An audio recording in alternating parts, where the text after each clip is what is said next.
content. I'm finally facing it all. Fearless. All right, welcome to CrossCourt, where we literally go cross court into enemy territory. My biggest enemy yet. This dude over here. This dude down here. He's a multiple J4 champ, trainer at Sports IQ. Houa, how you doing, man? I'm good, Peng. Thank you for having me. You want to talk a little bit about Sports IQ? Yeah, so Sports IQ is a site where athletes can go to learn different aspects of the games and particularly like focus on like certain skill sets that they want to learn. If you want to learn how to learn how to block, or you want to learn how to hit the super cross, like those are like videos that are courses that you could take to learn how to do those kind of things for your sport. Mm-hmm. And I was just talking to you like prior to this that we wish that we had all these tools when we were growing up playing, because like I was saying, and like we had our conversation, we had to learn through trial and error. And now you have it on your website where you could just go directly to how, if people want to know how to do something, they go directly to it and they learn how to do it. Yeah, that's part of the the reason too. It's because like when I was growing up, it was like trial and error. Like I don't know what I'm supposed to do. I don't know what I'm supposed to learn, and so it's kind of like you have a problem, and now you just have to go look and try to find answers. Where but where are you gonna go find answers? And so that's kind of like the basis of it. It's like, oh, I have this problem. Let me go see what the answer is, or where I can find the answer to my problem. Yeah, so if you guys want to excel your game, you guys can check them out at sportsiq.io, right? Yep, that's correct. sportsiq.io. We'll post we'll post your link up too. So yeah. All right, cool. So with that being said, we're gonna just head right into all the questions and whatnot. So, but first off, I got a story, okay? Oh so man, here we go. This is kind of like the first time like I kind of met you. I think it was like, I forget what year it was, but I think at that time you were still playing with Vang and his guys. I think I want to say with like Wild Arms, or right? Am I correct? Yeah, that's correct. Yeah. I think when I first started meeting everybody was like pretty much with Wild Arms. Okay, because I remember we were at lacrosse, we were warming up. I don't know if you remember it or not, but like I just knew you because you were playing with Vang and those guys. So I was like, whatever. Like I was a nobody. That's how I felt. And then you ran up on me when I was warming up, and you're like, "Hey, what's up, Peng? Man, how do you hit so hard? How do you bounce the ball?" Or what?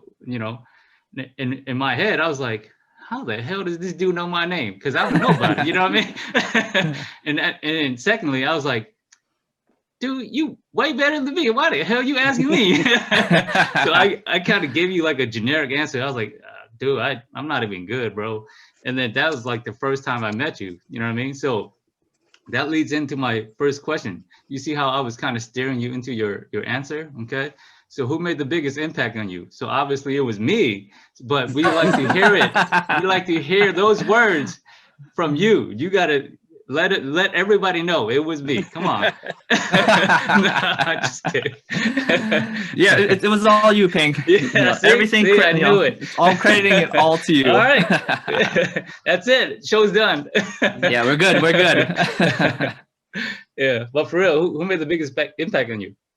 Man, I think like over the years, it's been like for you and me and just like a lot of us older guys, like it's been like 20 plus years now. Yeah. And so like if you think about like who's made like the biggest impact over those 20 years, it's a lot of people, Combination. But if I had to go back down to like just when I was starting and just like who really made big impacts in like my career, I think the first guy would be Eddie, my old teammate Eddie Jean. Oh yeah.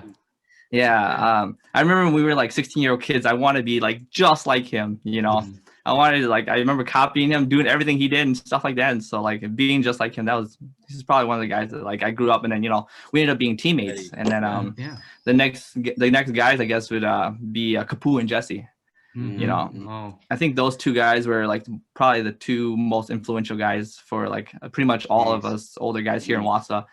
Going out there every day. And they're from the Wausau area, so they're all. I'm from the Wausau area. Yep.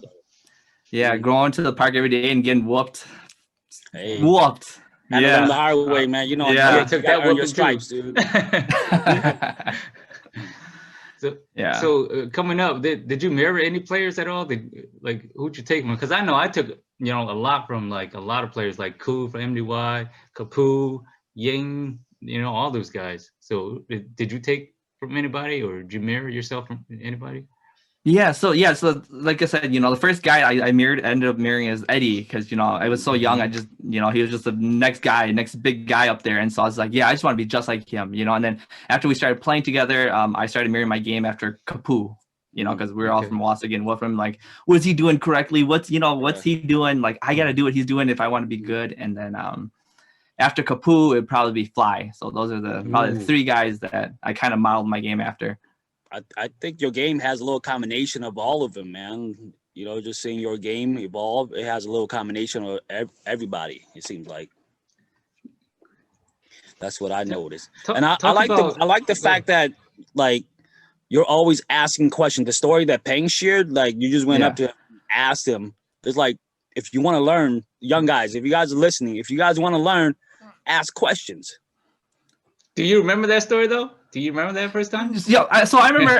Now that you mentioned it, I kind of remember that story. I remember coming up to you, and then I remember you giving me that generic answer about like, you're already better than me. You're already better than me. Why are you asking me about how to do it? And so I remember that question, but I actually didn't remember that until now. I think I remember the first time I remember meeting you was when we came to. When I actually remember meeting you was when we came to Appleton, and I was playing with Eddie and them.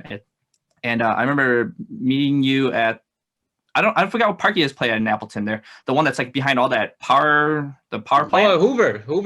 Is that Hoover? Yeah. So I remember meeting you there, and I played with Koa. Koa Tao. Yep. Yeah. So. I do remember that. Okay, that's when you guys ran up on us, and then you guys played 4 guys. I have no clue. I don't remember what happened after that. Yeah.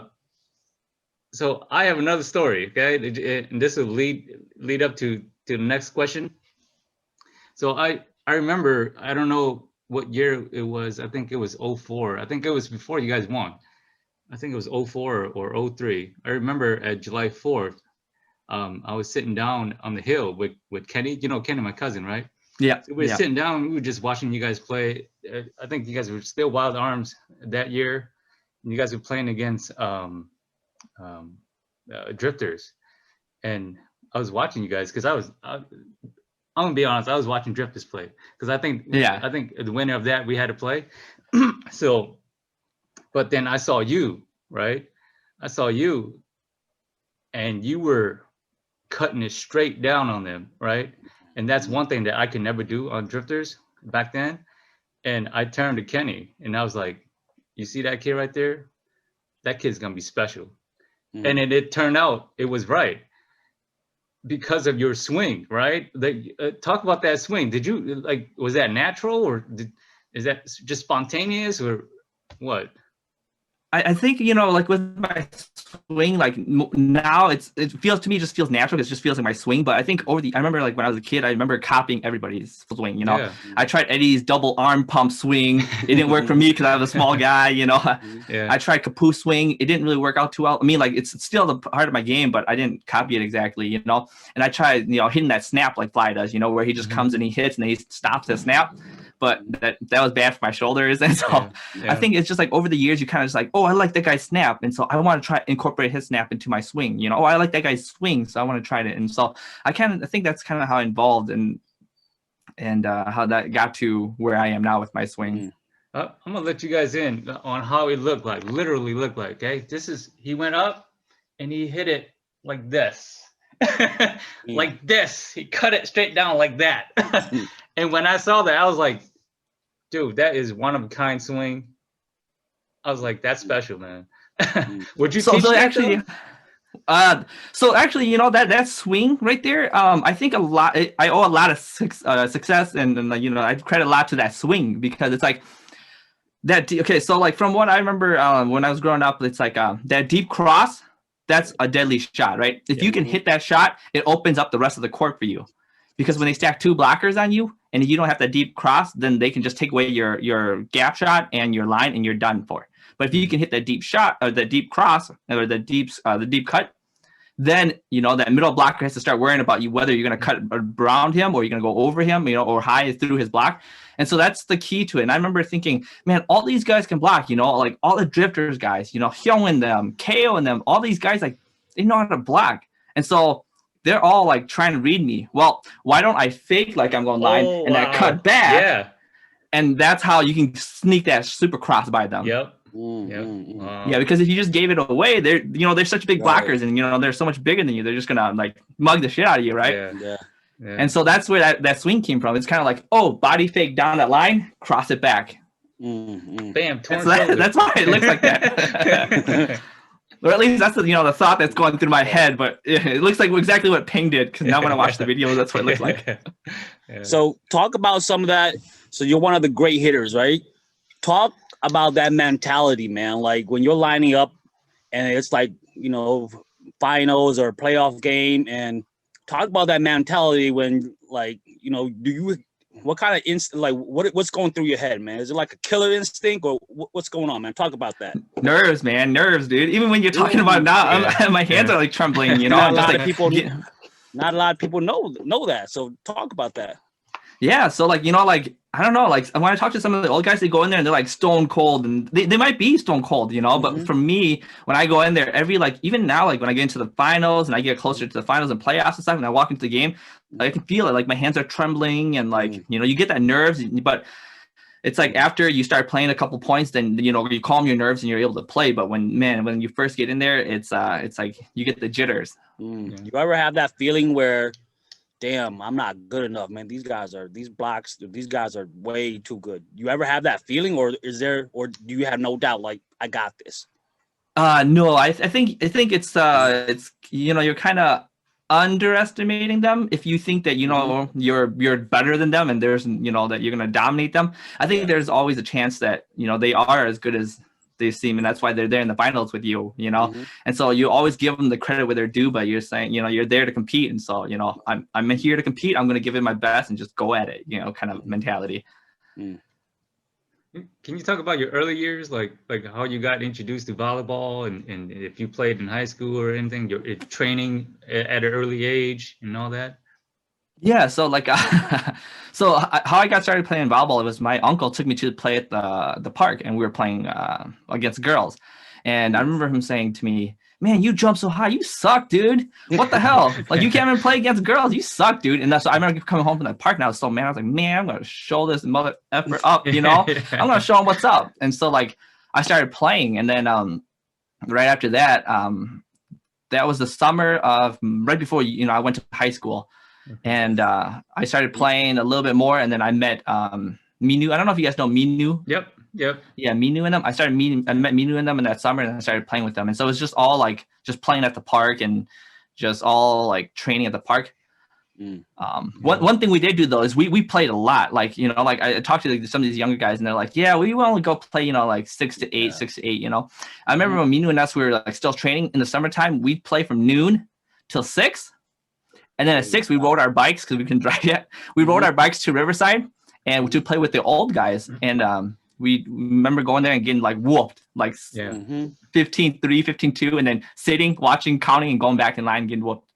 And so that's like that's how it was for me when I first started. Like we played a lot, like 12 to 6 or 12 to dark, I guess. Yeah. Were you guys running like full games during that time? Was it like 3-on-3, 2-on-2, doing drills? What were you guys doing during like? Yeah, so like we were like trying to do drills, as best we can because we didn't know anything better, and then we were just doing hidden lines, and we were just like competing, like, hey, who can bounce it more, who can do this, who can hit it there, kind of thing, and then playing like little 3-on-3s, 2-on-2, 1-on-1s to see who's better and stuff like that.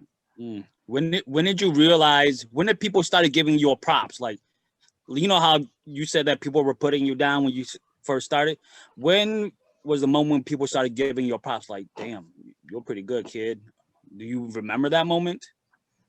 So yeah, I do actually, and it's I remember we had gone to Green Bay, and but this is what I was playing with KO already, and we started winning a little bit, and but we haven't like we weren't actually winning all the tournaments yet. We were still like in a 3-way race between us, Traders, and NWO. And so like some tournaments we'd beat them, some tournaments they beat us, and we were kind of in that race. And I remember Bill, Toulon's brother, Bill Yang, he was counting, and I walked up to him, and I was sitting next to him. He's like, dude, you're getting pretty good, dude. You got to keep it up. You're gonna be really good. And I remember, damn, this is Bill, you know, this is the Bill that was talking shit to that 7-footer, you know, like who's bigger, you know? So I was like, oh man. So I took that and I was like, man, this guy gave me a compliment. I'm like, maybe I am doing something right. Wow, that's awesome, man. So we'll ask this for all the young guys that look up to you, okay? So what drove you as a player? What's your source of motivation? So like, you know, like I was saying before, like with my uncle talking shit to me, I just wanted to prove him wrong, you know. And then I started playing, and then all the old guys, they used to talk mad shit. You know, you go in the court and you're just like this little kid, and they talk mad shit to you. And I remember coming home like every day, like, God damn it, I'm gonna go back out there and whoop those guys. You know, I'm gonna go back there and just show them what's up. And so like, for me, like the initial push was always just like, man, I'm gonna prove these guys wrong. I'm gonna prove these guys wrong. You know, and then like, once he started being able to beat them, then the push was like, I want to be the best. I want to be the best. You know, like I gotta do it. I want to be the best. Kind of that push. So what's that trait you think? What's that trait that if a kid wants to be great, what do you think he needs? I think they gotta find like that emotion for them that drives them the most. You know, for me that was like anger. You know, I remember like, you know, Steve, NWO Steve. So Steve just grunts, you know, when he hits. He's like all the time when he hits. And I remember one time he like grunted at me, and I was like, oh no, hell no, you didn't. And then I remember, you know, like I wasn't mad at him, but it was like kind of like a way of like getting myself to like make myself kind of mad and go at him, you know. And so it was kind of like, for me, I always felt like, you know, that for me, that anger, like being able to channel that anger into like that mentality where it's like, I don't care what they do, I'm gonna beat them. I'm gonna kill them, is kind of like that's what kind of gave me my drive to keep going. And I noticed that about your game, man. Like outside the court, man, you're like one of the nicest person ever. But once you're inside the court, man, I noticed you're like a freaking animal, dude. What's up with that, man? It's just I think it's a nice way. How do you transform yourself to get to that, man? Like, what are you thinking about?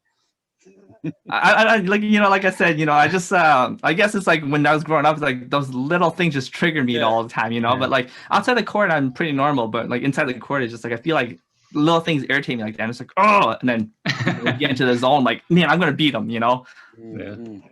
You know, or getting blocked, and so I'm just saying, just like grunting or doing something. It's like, oh man, that's it, it's on, you know. And then kind of flipping that switch in your mind and getting into it. Speaking of block, man, I just want to ask you, like, you're, you know, I don't think you're one of the taller players, but you're one of like the more dominant blockers, man. What goes into like being a dominant blocker, like what's up with that, man? Share a little bit about that. Yeah, so I think being like, to be able to be like a big blocker, or just you don't need to be able to block all the time. You just need to be able to block at the crucial moments, right? And so trying to understand like what your opponent's doing, like what's he doing, like what's working for him, why can't I stop him, and trying to figure it out and trying different things, and then being able to stop him at that crucial moment where it's like, you know, it's a game point, and you know, being able to stop him at those moments, I think is what is like the biggest like deciding factor of like whether you're a very good blocker or not, you know. I agree with that, man, because I mean, throughout the whole game, right, I think hitters are going to hit, man. And then once you come up with that crucial block, it kind of just like swings the momentum. You know what I mean? Big block, it just like swings everything on your side, and then you guys just take off from there, man. Yeah. So like just like that, like one of the biggest like things I learned too is that like when you really like, when you scream, like it really like it gets you, like it changes the momentum, you know. It changes your momentum, and it changes like the moment, like how the other player feels, you know. Like I watch Gerbil do it all the time, you know. I watch Drifter Ling do it all the time, you know, when they get a big block and they scream, and now it's like all of a sudden you like watching from the outside, you can watch like the momentum like kind of shift over to their side, because now they're kind of controlling it. And so for me, it was like learning like, hey, when I get big blocks like that, I got to make a big statement about it so that we can get that, you know, shift that momentum over to us. Damn right. And that's what I noticed about some of the top teams, that's how they shift those momentum. It's not necessarily like the hits. I noticed like the good teams, like they shut down, like they make that crucial block, like you were saying, at the right time, and it just totally swings everything. And it's just, I've seen it time and time again. So Yeah. Talk about that first J4 win. What, like, heading into the finals? Describe what you were feeling. You know, like in order to like describe that moment, I think I have to start like the year before. Let's do it. So if we go back to so we won in 2006. So if we go back to 2005, we started as KO then, and we had a pretty good chance to win then.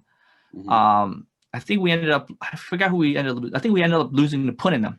Okay. And I remember that year, it was like, I thought we were going to win. That's the year that I thought we were going to win, because we started winning all of the tournaments now in Wisconsin and Minnesota and all these tournaments around here. And I thought that 2005 that we had a good chance to win, and then we were going to win it because we were doing so well.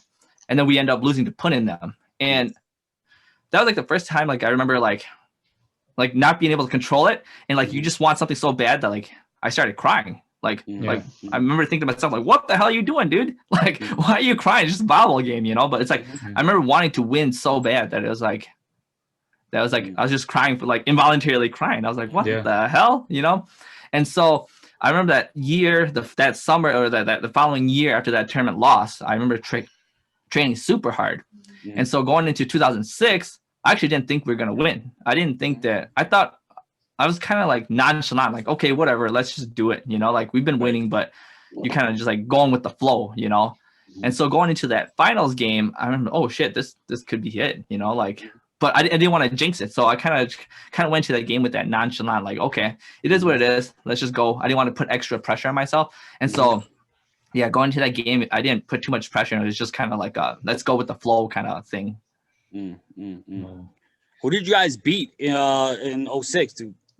Airborne 2. Oh man. Well, how was that game like, man? The finals, was it back and forth?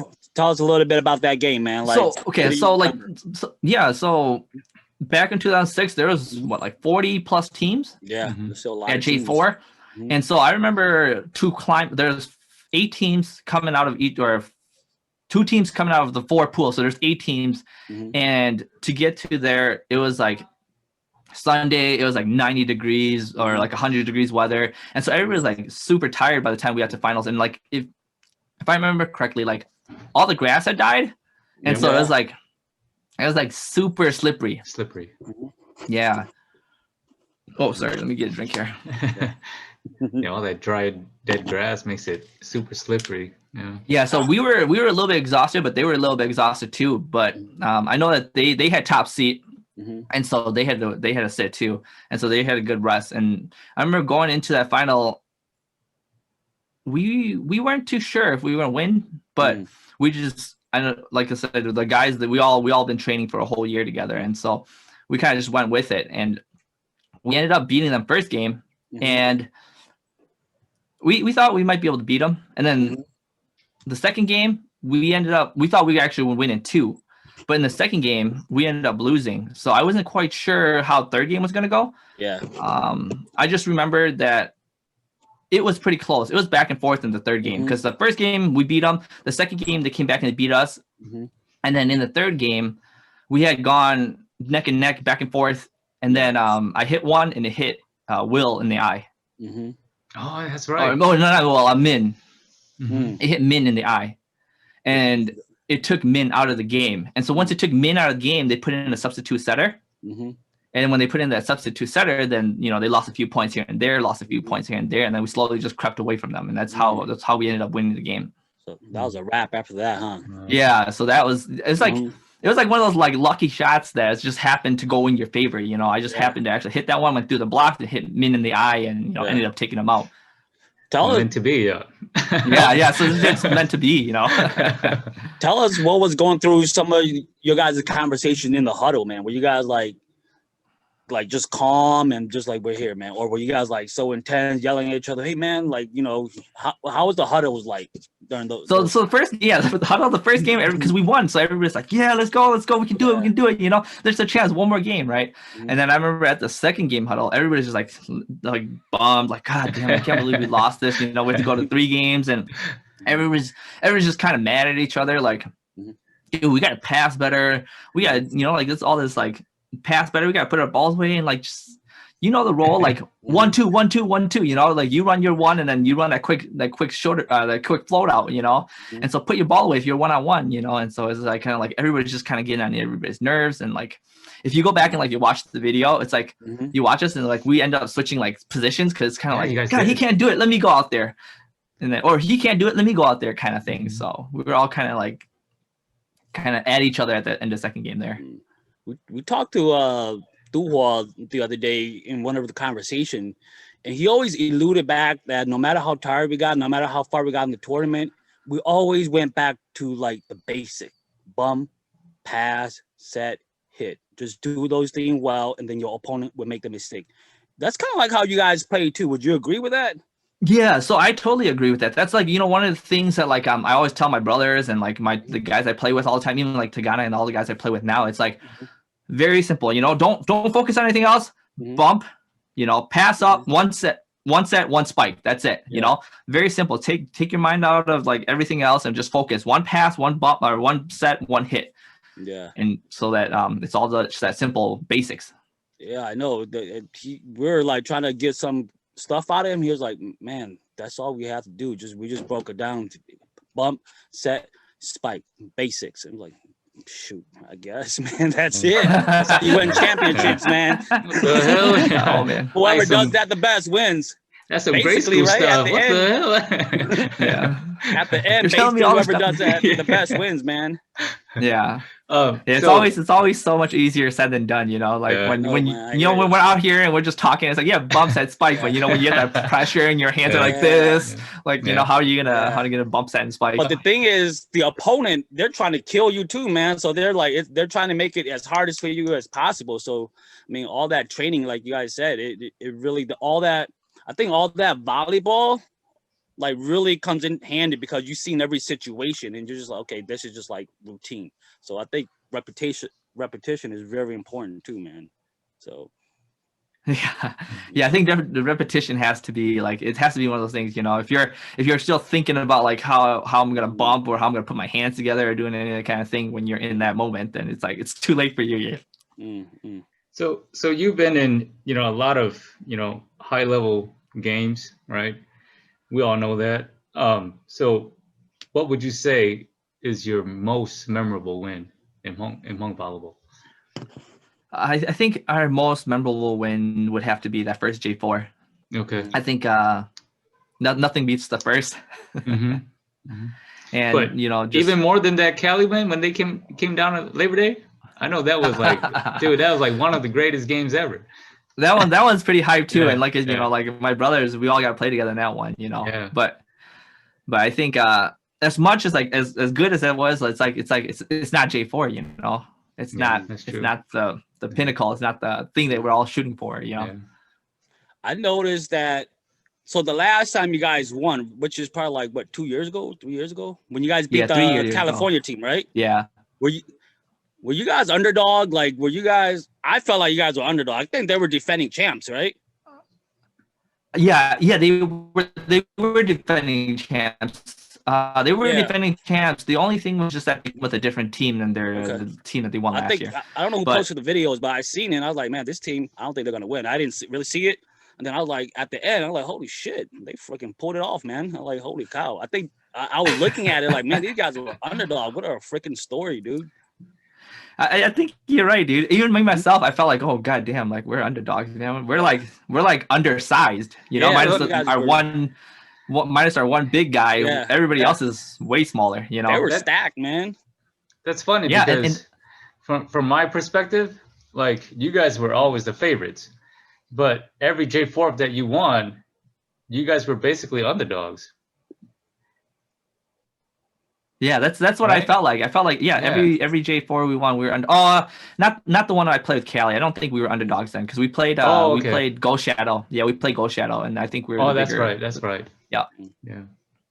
Yeah, but the other two, I think. That was one hell of Yeah. a win. So I seen you play a lot, and sometimes I see you with shoes, sometimes without shoes. So what is it, man? Like do you just go by the feel, or what's going on with that, dude? Like, I don't know, man. What's going on, man? I don't really know. It's kind of like I want shoes because then my feet don't hurt, but then I can't jump as high, and then I'm choking in my shoes. So I'm gonna take them off to see if something changes. And then sometimes I see you with socks on too. Like, okay, this dude's playing with socks on. Like, holy You cow. superstitious? Yeah. So the socks thing, just because like when you play barefoot, it's like your feet gets like blisters and like your feet rip and stuff like that. And so like if the grass is like dry, then it's kind of like you have 2 days of that, and so it's like and so it's like you just put the sock on, but it doesn't really help. What I actually want is like something like some sticker or something that I could put on so it feels like the traction of my shoe, so I can be barefoot, so you can jump, you can feel the ground and you can jump. Yeah. So I noticed you wear Jordans all the time, Peng. Do you like Jordans? I do, yeah.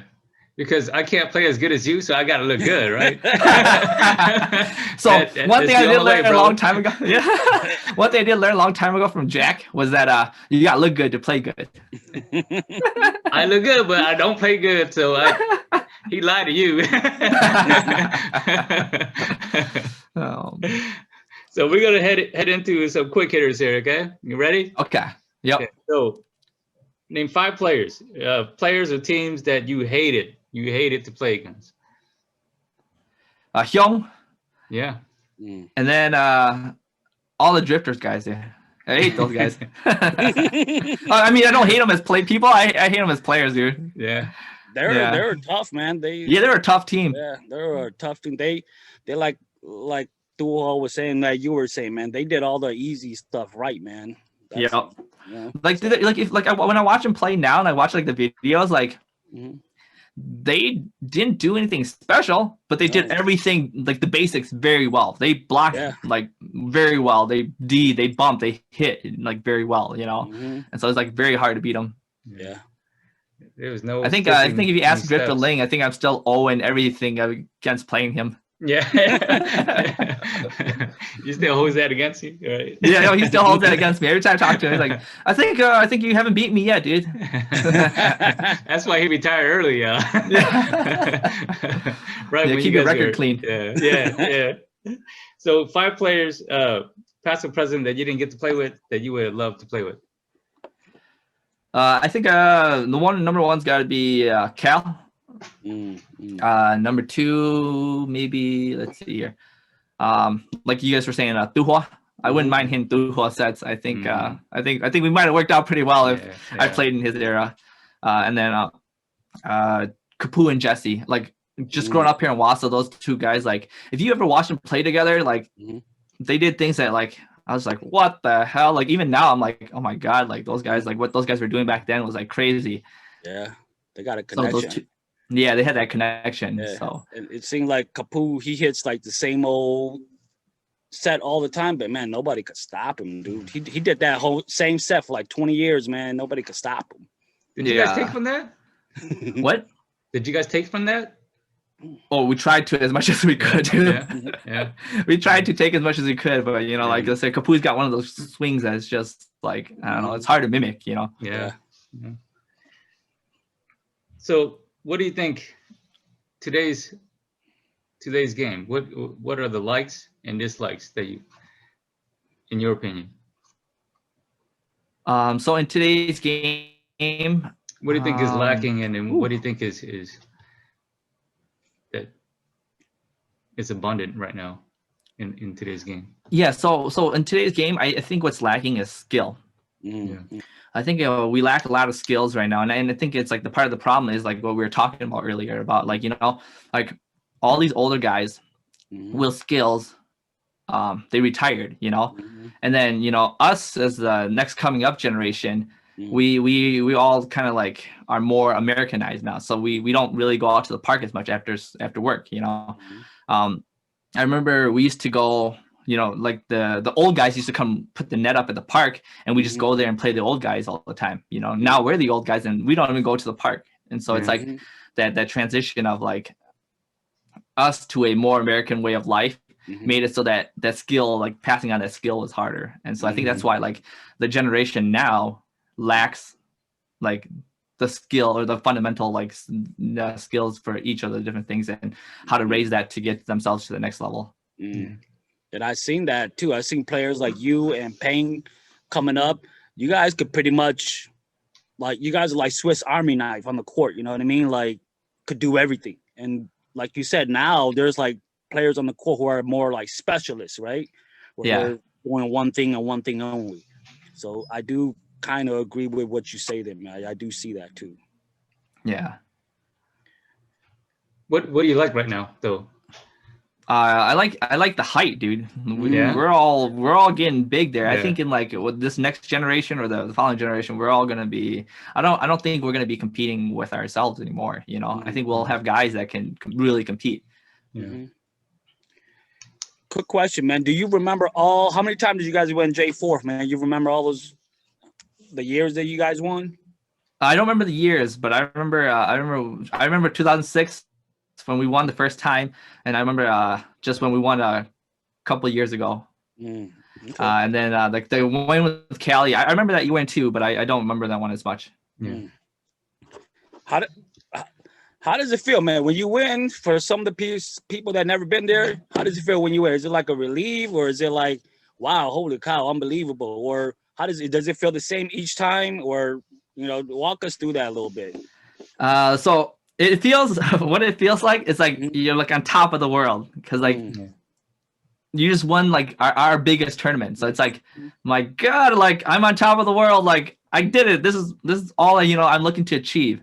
And it feels the same every time. Well, it's to a degree, it's not as much as a high as the first time, but it still feels the same each time, because it's like to win J4, it's so hard. That it's like just to be able to win it, it's like incredible. So I'm just amazed at a player like you who won it.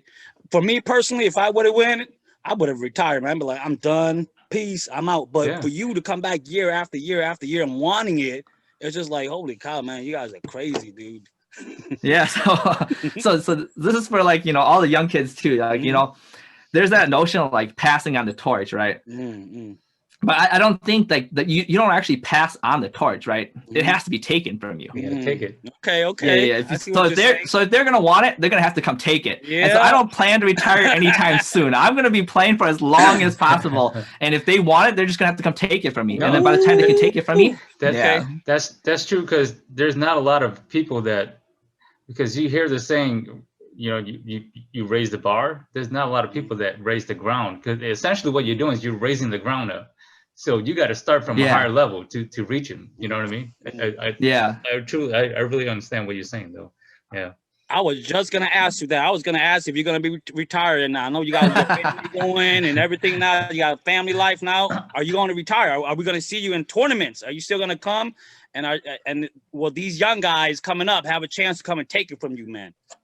Hey, I think, honestly, if, they want me to retire, they got to retire me, because I don't think I'm going to retire, So it's like, if you're listening out there, you're a young kid and you want to be the best, you got to come get it. You got to come get it, I don't think I'm going to retire, And, just like with everything, it's like, you love the game so much. So like, I was telling my wife that I don't think I'm ever going to retire, I might retire from going to tournaments and going to play ball, but going like, training to play, but I think I'll always go play volleyball, because it's just something that you love so much.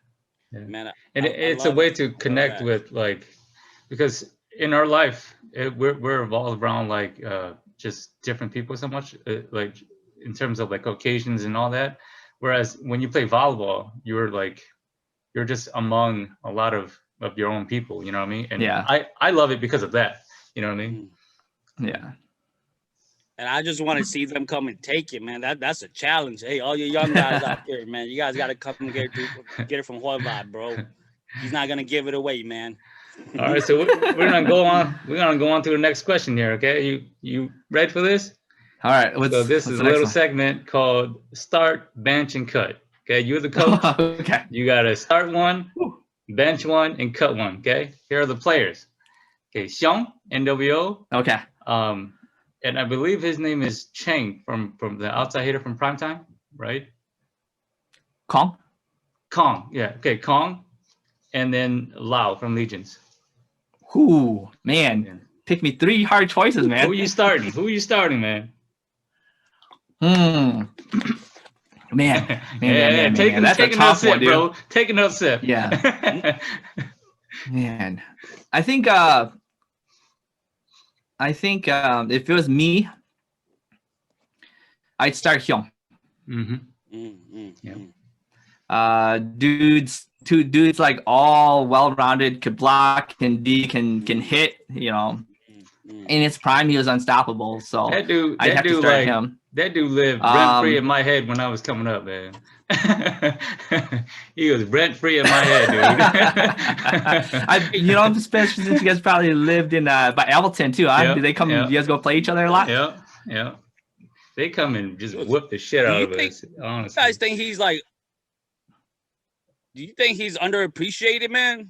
Or was he just like right? Or is he overhyped? Or I think he's in one of those classes like one of our like great Hmong players that never won J4, like someone like Ta, like Colorado Ta. Yeah. Like he's just one of those like, God damn, those guys are freaking phenomenal. They just never had the opportunity to actually, win a J4, and that's they're just that class, Agree, man. He was a good all around player, man. Could do it all. Who you benching? Dude, for a guy his size, sorry. Yeah, for a guy his size, I'm surprised at like how well he reads the game and how well he moves, Bro, he was skinny back then. He was skinny as shit back then. I don't know, man. He was back then. Yeah, well, when you guys were still playing, Xiong was like a twig, dude. Yeah, he was skinny and then he got big and then he got skinny again. But his best years was when he was skinny and he was playing with you guys and he was running with Illinois and all that. That was some of his best volleyball because, when he was younger, it seemed like he didn't really think the game as much. But as he got older, he kind of thought the game out more, it seems like. Yeah. I actually liked him when he was still NWO, dude. The days when he was still NWOs, I thought he just, like you were saying, he just didn't give a shit. He just swung everything, Yeah. Junk sets, any kind of sets, he kind of just swung the shit out of it. Yeah. All right, bench. Who you benching? Man, that's a tough one, dude. So I know Kong, and Kong's a great player too, but like he plays really well in a system. And so I guess it depends on what kind of team I'm coaching. Calling him a system player. Dude, he plays like phenomenal, but he's like he has a system he has to play under, Ooh, bench. I think I might have to bench Kong just because I don't know if it depends on the rest of my team, Okay. I guess it depends on the rest of my team. So that means you're cutting Lau. Yeah, I gotta cut Lau. Okay. Yeah. Sorry, I gotta cut Lau. Yeah. I mean, like Lau's amazing, and he's done like some amazing stuff. It's just the fact that, like, I think that at the end of the day, like Lau can't block as well as the other two guys. There's like no wrong answer. You can start Lau and put your own event. Like you can mix and match. It don't matter. It's no wrong answer. But this is why the segment is like very interesting. Yeah. So that's my 3. That's what I'd have to do. Yeah. There you go. We're starting up the rival, man. We're all getting too old for that, man. Yeah. I was gonna ask you, man. Do you take pride in that? Like you said, man, you guys got to come get it. Do you take pride in holding that? Like, you know what, man? I'm the top dog right now, man. You guys got to come get it. Do you take pride in that, man? Does that motivate you? So like I said, I love the game, and I'm just gonna keep playing as much as I can. And so, but when I step in the court, I'm not gonna just give it to you. I don't plan to lose, so I'm gonna play as good, the best that I can play. And so that just means what that means is that you have to play even better if you want to win. Yeah, but I don't think that motivates me too much. I don't think I'm like, kind of like, I don't feel like I have a target on my back and like all these young kids are trying to like shoot me down and trying to take my spot, but I don't really feel like that. I just feel like I just want to keep playing the game because I love it. And like when we're competing, then I'm going to play my best. And so kind of like you have to play better. Otherwise, you're not going to be able to beat me. Because nobody gave it to you. Yeah, because nobody gave it to me, you know? If I wanted to win, I had to take it. No one's going to just like lay down and die and say, hey, here you go. Here's the win, you know? So last couple questions here. How has volleyball, like your success in volleyball, how has that helped you or evolved you in your personal life? So, you know, like, I think it's helped me like be more confident in like things that I do outside of volleyball. It's kind of like, well, if I can do it in volleyball and I can, if it's like I shift my focus to it and it's like the absolute thing that I want the most, then I know that if it's not now or tomorrow or, you know, next month or next year, that eventually I'll get there because it's the singular most thing that I want the most. And it's the thing that I focus on, you know? So I think that's like one of the like the key facts or key things that I've taken away from volleyball is that like, if you want it that bad and you keep focusing on it, and everything you do is just like geared towards like achieving it, like one day you'll be able to do it, you know, no matter how long it takes. That's good advice for the young guys out there, man. It's just not volleyball, man. Like what you said, man, you apply whatever you learn in sports, apply it to life, man. Just don't give up. Would that be your advice to next up and comer? Yeah, that'd be my advice for the next up and comer too. I mean, like, you know, if some small kid from some rural little town of Wassa can, you know, grow up to win all these tournaments and be pretty decent, I think that if that's what you want and you focus on it too, then, you know, you'll have the chance and you'll eventually get to where you want to be.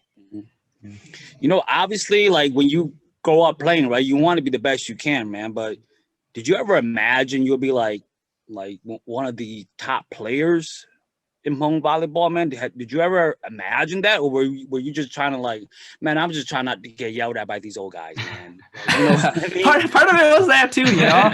You know, part of it was like, man, I just don't want to get yelled at, you know. Like when I first went to play with KO and I played with Jesse, the other guys like Vang and them told me like, hey, why are you gonna go play with them? Like you know, they're just gonna yell at you. I'm like, yeah, that's true, but you know, if they stop yelling at me, then I know that I'm doing something right, you know.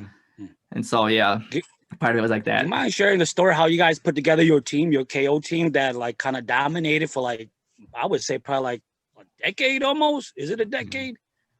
I would say it depends on which KO team you're talking about, or like the one that when you guys just at that point when you guys just started winning all these tournaments, like when you guys started making a run, like I think that's probably like what like the mid 2000s. Yeah, like 2005. Yeah, and talk about some of the hurdles you guys had to like hop over, man. Like I think it'll be a great learning point for the kids who are listening out there, like because nothing comes easy. Explain how some of the struggles, some of the losses, some of the doubts, you know, just explain that with your team and as you guys were coming up, man. So yeah, we can definitely go through a history lesson, but this might take a while. Well, you know, just get to the main point, like, you know, like, you know, we lost here. This really like set us back, you know, just a setback and how you guys overcame it, man. Yeah, so like we got beat, and so like I got a ball, and then you know I put it in the court. No, I'm just kidding, but so like you know, so like if we go back to the beginning, you know how we started KO. When I first started getting better, and I played with Wild Arms. I don't know if you guys know A. Do you guys know A? A from Zero Gravity. Yep. Okay. Yeah, we so played against him. That guy was a killer. Yeah. So when they had just won J4, and so he came up here to stay in Wisconsin, Wausau with KO and them.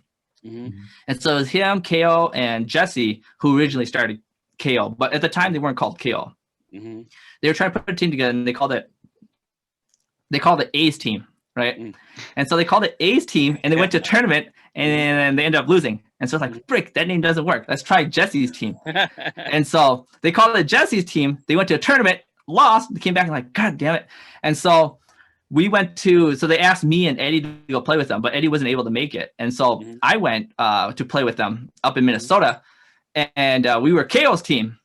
And then we end up playing, we won, and then Jesse's like, yeah, let's drop the A and call ourselves KO. And so that's how KO, that's how we got our name. Yeah, so that's how that came about. So yeah. Like, now you guys got a little history lesson. So people always ask me like, hey, does KO stand for knockout? I'm like, no, it's KO's name. We just dropped the A. Yeah. And so yeah, so we started, that's how it started. That's how KO started. And then, we started, when we started playing as KO, there was 3 teams that were like competing to be the top when we started winning. That was us, Traders, and NWO. And so like we would be able to beat NWO sometimes because of our offense, and then they would beat Traders, but then we would lose to Traders. It's kind of like a 3-way triangle there. And then eventually we learned that like that really fast one from Eddie and KO. And then after we learned that very fast one, then we just started beating NWO and Traders. And so how we learned that one was one day we were at the park and Eddie came to the park kind of I don't know if he was drunk or was kind of high. And so he was on something. Something. Dude is funny because the guy, so he came to the park and they're just messing around. And so he's like, hey, B, can you send me a 1, right? And so he threw the ball up and he just jumped first. And then when he jumped first, B kind of fed it to him. And while he was in the air and he ended up hitting it, he's like, whoa. So they're like, whoa, well, how did that? Okay, let's try that again. And so that's initially where that very quick one started. And then from there, they kind of worked on it when we were training, and they perfected it to what it is now that we use all the time to be able to beat Traders and NWO. And then the rest was history after that, man. You guys just took off after that. Yeah, so that was it. And then we hit we started winning, and then we hit punting them. Do you remember? You guys remember Punnin spent like a summer or 2 summers here in Wisconsin? Yeah. Yep. We hit Punnin them, and then we had trouble against Punnin them because in order for our quick one to work, we need to be able to pass. Passing. Yeah. But because they jump serve so hard, our passes weren't consistent, and so we lost to them, and so we never actually had a chance to finally overcome them because then Punnin left again. But it was that struggle of like, damn it, like these guys have our counter, and how do we, what do we need to do now to counter back so that we can win, and so like from that, just learning from beating MWO Traders, like how to beat those guys, to beating punting them, or how to like play punting them, it led to our success with like the 2006 win in J4. Yeah, and I noticed like for a couple of years here, you guys were like rivals with like Illinois too, those Illinois teams. Tell us a little bit about that, man. Yeah. So right before they came, we had just won J4, and then it was like the year following, like there wasn't any big teams yet because everybody had just split and like we're like remaking. And I remember thinking to myself, like, man, this is so boring. Like, like we're winning, but it's kind of like you're just going through the motion. Like you don't feel that competition, Right. And then we started hearing the rumors from everybody, and it first came from Huey. And he was like, dude, Gomi brought like this black guy, and he freaking hit over the top of our, like from the back row, he hit over the top of our 3 blocks. And I remember thinking, dude, whatever, dude. He's just fucking shit. He's just talking shit. He's just tall tale, Yeah, a lot of people get hyped up, man, until you really see it, right? And then the following weekend was Memorial Day, and Gomi brought Corey too. And then, Corey just 3 blockers, chest high above the block, right over the top. Yeah. And then, ever since then, it's just been rivalry between us and them. Yeah. We only win because we're younger. That's it. I know you guys went, I think you guys went back and forth a lot during these tournaments, man, like especially in Wisconsin, because it was only at that time, I think all the other teams like Traders and NWO, they kind of like broken up and went their own way. So it was just like you guys, and like you said, you guys probably got bored and stuff until they came along. And then, it was like, it made for some great matchups, man. It was just like, holy cow, man. Yeah, some back and forth between us and them. Yeah, and the good thing was a lot of their players, they recorded it and they always put it on YouTube and stuff. So you got to live that. We saw that, man. That's the good part about it. Yeah, so that's like one of the pretty cool thing about like our generation, our decade is that like there's video cameras that are nice enough, and there's a YouTube platform that we can put up our videos, and so like people can see. Too bad like all the older guys couldn't like put up their videos too. Right. Yeah. Anything else, Will? Man, that's just, dude. You share so much knowledge, man. I'm so happy that you got to share your narrative and your story for all these guys to listen to, where you came from, some of your struggles, because it wasn't always like you were talking about how you used to get yelled at. It wasn't always like I was never always on top, man. You had to work your way all the way up, and hopefully that story resonates with a lot of young guys, because when they start and they're not on top, it's easy for them just to give up, and you never lost hope, man. Yeah, because it's easy to see, top players, but it's not easy sometimes as a young buck to go up to him and ask him about his story. You know what I mean? So this is very like it would really be helpful for younger kids to be like, oh, he just struggled like me. Oh, he's getting yelled at just like me. This is just part of the process. You know what I mean? Yeah. So.